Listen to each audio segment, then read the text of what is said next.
کیا تو نے ایک ایسی چیز کے بارے میں کچھ سنا ہے جو ساری کائنات پر چھا جائے گی؟ بلندیوں اور پستیوں میں کوئی چیز اس سے بچ نہ سکے گی، یہی روز قیامت ہے۔ بسم اللہ الرحمن الرحیم۔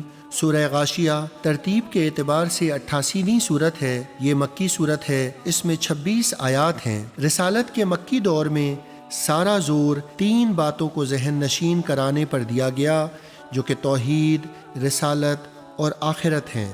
یہاں قیامت کا ذکر بڑے اچھوتے انداز سے ایک سوال کی صورت میں کیا جا رہا ہے۔ کیا تو نے ایک ایسی چیز کے بارے میں کچھ سنا ہے جو ساری کائنات پر چھا جائے گی؟ بلندیوں اور پستیوں میں کوئی چیز اس سے بچ نہ سکے گی، یہی روز قیامت ہے۔ اس روز بنی نوع انسان کو فقط 2 گروہوں میں تقسیم کیا جائے گا۔ ایک گروہ ان بدنصیبوں کا ہوگا جنہوں نے اللہ تعالیٰ کے رسولوں کی دعوت کو مسترد کر دیا تھا۔ اس روز ان کی جو درگت بنے گی اس کا ایسا مؤثر ذکر کیا گیا ہے کہ اسے پڑھ کر اور سمجھ کر رونگٹے کھڑے ہو جاتے ہیں۔ دوسرا وہ گروہ جس نے اپنے رسولوں کی دعوت کو صمیم قلب سے قبول کیا، بڑی مضبوطی سے اس کے دامن کو تھام لیا، ہجوم مصائب میں بھی ان کے پاؤں نہ ڈگمگائے۔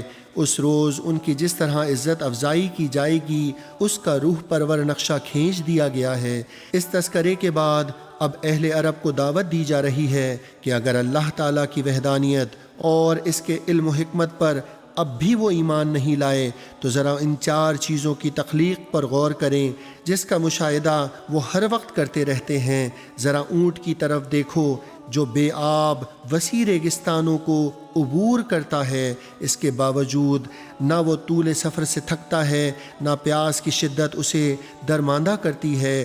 تمہیں اور تمہارے بوجھ کو اٹھائے ہوئے مستانہ وار وہ منزل کی طرف بڑھتا چلا جاتا ہے۔ کیا اس کی ساخت، اس کی قوت برداشت، بھوک اور پیاس کے باوجود اس کی بے پناہ توانائی اس بات کی گواہی نہیں دے رہی کہ جس نے اس کو پیدا کیا ہے اس کی قدرت اور اس کی حکمت بے عدیل اور بے نظیر ہے؟ ذرا سر اوپر اٹھاؤ اور جزیرہ عرب کے ان نیل گون آسمان پر نظر ڈالو، اس کی وسعت، اس کی بلندی، اس کے دل موہ لینے والی رنگت، پھر دن کے وقت اس میں چمکتا دمکتا سورج اور رات کے وقت ستاروں کی انگنت آویزاں قندیلیں دیکھ کر تمہیں یقین نہیں آتا کہ یہ ایسے خالق کی تخلیق ہے جس کی قدرت و حکمت لاجواب ہے؟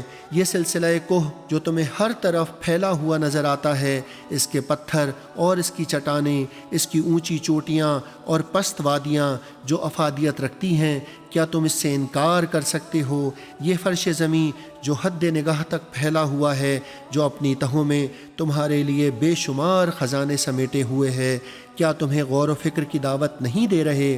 آخر میں اپنے حبیب مکرم صلی اللہ علیہ وآلہ وسلم کو بتا دیا کہ آپ کا کام فقط ان کو نصیحت کرنا ہے۔ یہ فریضہ نبوت آپ بڑی دلسوزی اور حسن و خوبی سے انجام دے رہے ہیں۔